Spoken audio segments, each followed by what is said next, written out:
Good morning children, good morning all of you.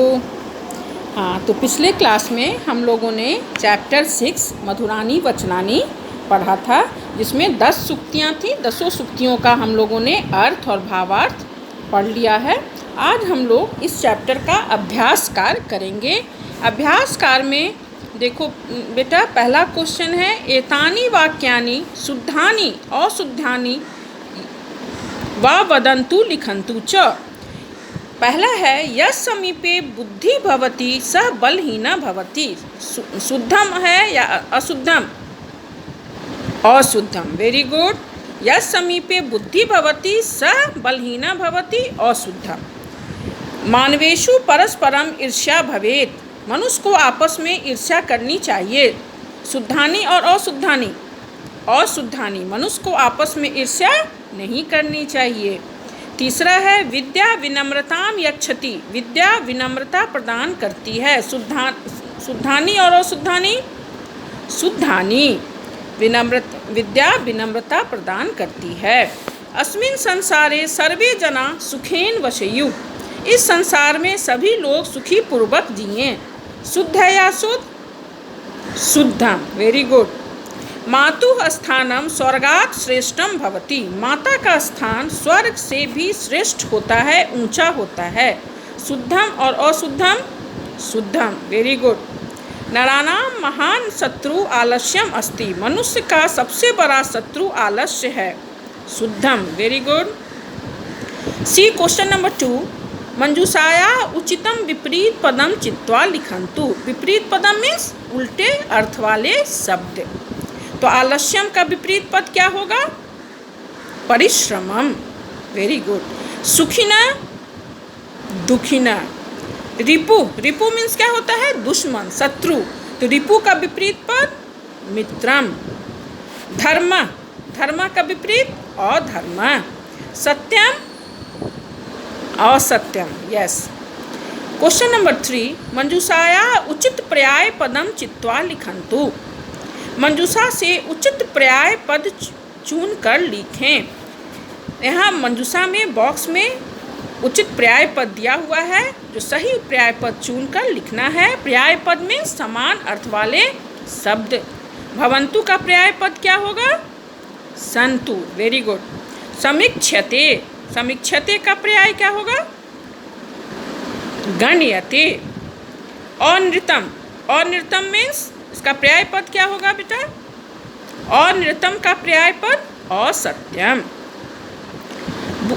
बुद्धि, बुद्धि का पर्याय पद मति। लोचनम, लोचनम का पर्याय पद नेत्रम। Very good. तो हम लोगों ने यहाँ देखा शुरू में विपरीत पद। विपरीत पद अर्थात उल्टे अर्थ वाले मीनिंग वाले शब्द, और पर्याय पद में समान अर्थ वाले शब्द। अब सी क्वेश्चन नंबर 4। एतेषां प्रश्नानां उत्तराणि एक पदेन वदन्तु लिखन्तु च। इन प्रश्नों के उत्तर एक पद में बोलें और लिखें। पहला है लोके किम जयति। इसका क्या होगा आंसर? सत्यम। वास्तविकम बलम किम अस्ति। वास्तविक बल क्या है? बुद्धि। Very good. विनयम का ददाति। विनयम का ददाति, वन वर्ड में आंसर देना है। एक पदेन उत्तरत विद्या। विनयम विद्या ददाति, आप यहाँ लिखेंगे विद्या। Very good. शरीरस्य महान रिपु का अस्ति। आलस्यम। किम सर्वस्य लोचनम। क्या होगा आंसर? शास्त्रम। Question number 5। एतेषां प्रश्नानां उत्तराणि पूर्णवाक्येन वदन्तु लिखन्तु च। इन प्रश्नों के उत्तर पूर्ण वाक्य में बोलें और लिखें। इसका पहला क्वेश्चन है केषु परस्परम द्वेषः न भवेत्। किन लोगों में आपस में द्वेष नहीं होना चाहिए, क्लेश नहीं होना चाहिए? केषु जनेषु, लोगों में, लोगों में आपस में द्वेष नहीं होना चाहिए। जनेषु परस्परम द्वेषम न भवेत्। है ना। लोगों में आपस में द्वेष क्लेश नहीं होना चाहिए। क्वेश्चन नंबर 2, जननी जन्मभूमिश्च कस्मात् गर्यसि। जननी मीन्स माता और जन्मभूमि मातृभूमि। तो पूछ रहा है कि जननी और जन्मभूमि किससे श्रेष्ठ होती है। तो जननी जन्मभूमिश्च स्वर्गात् गर्यसि, स्वर्ग से भी श्रेष्ठ होती है जननी और जन्मभूमि। माता और मातृभूमि दोनों स्वर्ग से भी श्रेष्ठ होती है। के सुखिनः भवन्तु, कौन सुखी हों, सर्वे। तो पूर्ण वाक्य में उत्तर देना है, सर्वे सुखिनः भवन्तु, सभी सुखी हों। क्वेश्चन नंबर 4 है, आद्यम धर्म साधनम किम। आद्यम अद्य जोड़ अहम। तो आद्यम धर्म साधनम किम, हमारा सबसे बड़ा धर्म साधन क्या है। तो आद्यम धर्म साधनम शरीरम अस्ति, हमारा धर्म का सबसे बड़ा साधन हमारा शरीर ही है। केशु वयः न समीक्षते, किसके उम्र की गणना नहीं की जाती है, समीक्षा नहीं की जाती है। धर्म वृद्धेषु, जो धर्म वृद्धेषु वयः न समीक्षते, अर्थात जो धर्म पालन में सिद्ध होते हैं, जो अपने कर्तव्य का पालन निष्ठापूर्वक करते हैं, जो ज्ञानी होते हैं, उनके उम्र की आयु की समीक्षा नहीं की जाती है, नहीं, उनकी आयु नहीं देखी जाती है। चाहे वो उम्र में छोटे भी हों लेकिन वे पूजनीय होते हैं। तो केशु वयः न समीक्षते, धर्म वृद्धेषु वयः न समीक्षते। सी क्वेश्चन नंबर 6। क्वेश्चन नंबर 6 में है, स्थूल पदम आधृत्य प्रश्न निर्माणम कुर्वन्तु, अर्थात स्थूल पद के आधार पर प्रश्न निर्माण करें। पहला है जन्मभूमि, स्थूल पद है, माता इव अस्ति। तो जन्मभूमि के स्थान पर क्या होगा, का। वेरी गुड, का माता इव अस्ति, क्वेश्चन मार्क। हम लोग यहाँ प्रश्न निर्माण कर रहे हैं तो लास्ट में क्वेश्चन मार्क जरूर लगाएंगे। दूसरा है संसारे सतस्य जय भवति। सतस्य स्थूल पद है तो क्या होगा सतस्य की जगह, कस्य। हाँ, तो संसारे कस्य जय भवति, क्वेश्चन मार्क। जना विद्या नम्रताम प्राप्नुवन्ति, लोग जो हैं विद्या से विनम्रता प्राप्त करते हैं। तो यहाँ क्वेश्चन है जना, जना स्थूल पद है तो जना की जगह क्या होगा, बहुवचन है जना, तो कह कौ के विद्या नम्रताम प्राप्नुवन्ति, क्वेश्चन मार्क। सर्वदा सत्यम वदन्तु, सत्यम स्थूल पद है तो सर्वदा किम वदन्ति, क्वेश्चन मार्क। क्वेश्चन नंबर 5, जनेषु भ्रातृभावः भवेत्। भ्रातृभावः अंडरलाइन है तो जनेषु किम भवेत्, क्वेश्चन मार्क। अब देखो क्वेश्चन नंबर 7, उचितम भावम चित्वा, टिक मार्क है, इति चिन्नेन चिन्हितम कुर्वन्तु, जो सही है वहाँ उसको टिक मार्क सही कीजिए। 3 ऑप्शन है उसमें एक सही है, जो सही है उस पर टिक कीजिएगा। सर्वस्व लोचनम शास्त्रम, इसका क्या अर्थ हो सकता है, मैं 3 ऑप्शन बता रही हूँ। लोके सर्वेषां नेत्र द्वयम भवति, ज्ञानम सर्वेषां नेत्रम भवति और ज्ञानम एव सर्वेषां नेत्रम भवति। तीनों में से कौन सा ऑप्शन होगा, ज्ञानम सर्वेषां नेत्रम भवति। हाँ, सर्वस्व लोचनम शास्त्रम, इसका क्या अर्थ हुआ, ज्ञानम सर्वेषां नेत्रम भवति। इसका ख देखिए, बुद्धिर यश बलम तस्, जिसके पास बुद्धि है उसी के पास बल है। तो इसका 3 ऑप्शन है, तीनों में जो सही है उसमें आप टिक करेंगे। पहला है बुद्धिमान मनुष्य बलहीना भवति, जो बुद्धिमान होते हैं वो बलहीन होते हैं।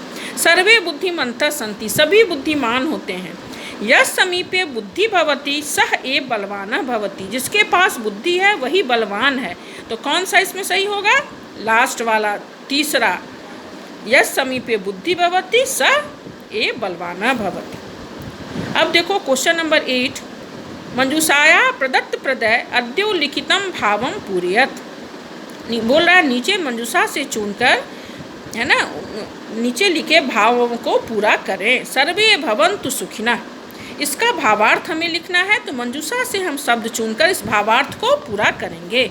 अस्मिन् डैश सर्वे सुखम प्राप्नुयुः, क्या हो जाएगा, अस्मिन् संसारे, इस संसार में, सर्वे सुखम प्राप्नुयुः, सभी सुख प्राप्त करें। इति एव डैश इच्छा अस्ति, इति एव अस्माकम इच्छा अस्ति। अस्मिन् संसारे को अपि डैश न भवेत, कोई दुखी न हो, तो कोऽपि दुखी न भवेत। डैश सुखयुक्ता भवेयु, सभी सुखयुक्त रहे तो सर्वे सुखयुक्ता भवेयु।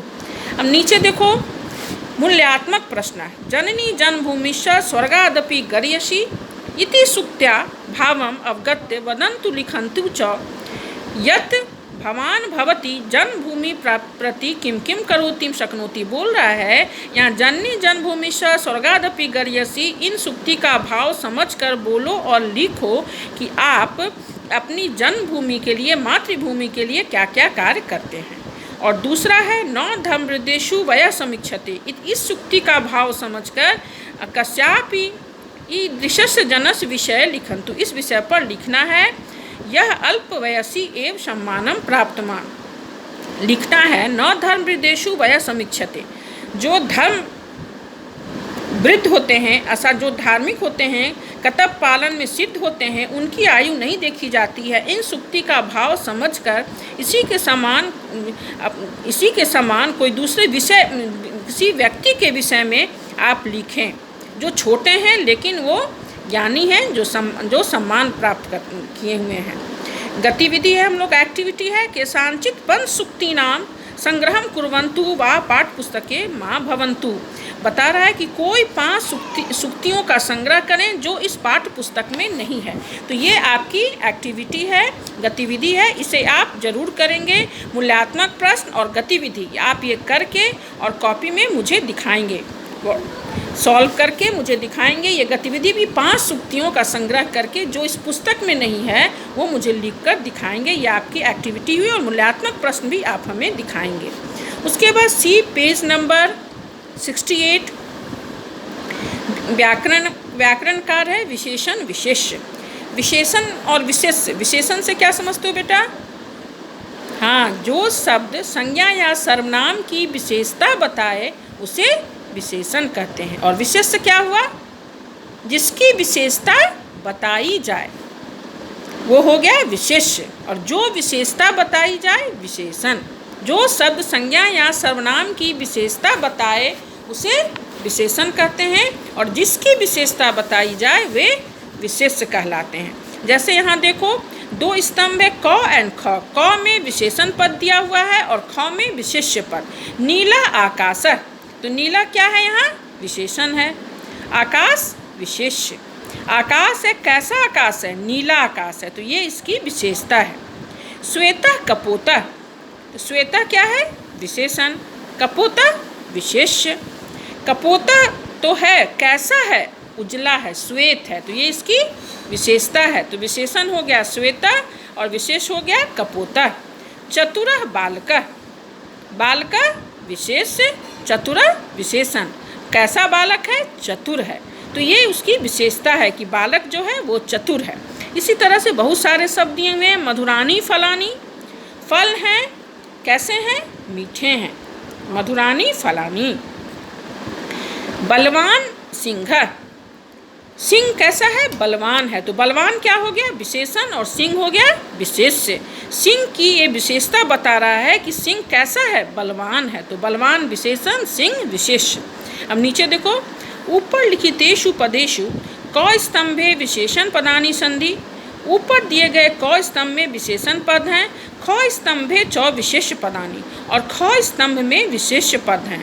क स्तंभस्य पदानि ख स्तंभस्य पदानाम वैशिष्ट्यम बोधयन्ति। बोल रहा है क स्तंभ क में जो है वो ख स्तंभ का विशेष का विशिष्टता बता रहा है। यथा नीलः आकाश, पद्वे नीला पदम आकाश इति पदस्य नीलवर्ण सूचयति। यह क्या करता है? नीला वर्ण दिखा रहा है। एतयो पदयो नीला पद क्या हो गया? विशेषणम अस्ति। एतयो पदयो नीला पद विशेषणम अस्ति। आकाश च पद विशेष्यम अस्ति। बोल रहा है स्तंभ ख की विशेषता दिखा रहा है, तो स्तंभ क में आने वाले सब विशेषण हुए और ख में आने वाले सब विशेष हुए। विशेषण पदानाम लिंगम विभक्ति वचनम च विशेष पदानाम लिंगम विभक्ति वचनम च अनुसरन्ति। कहा है जो विशेषण का जो लिंग विभक्ति वचन होगा वही विशेष का भी लिंग वचन और लिंग विभक्ति और वचन होगा। दोनों का लिंग विभक्ति और वचन सेम होता है। जो विशेषण और विशेष्य दोनों की विभक्ति, लिंग और वचन सेम होती है।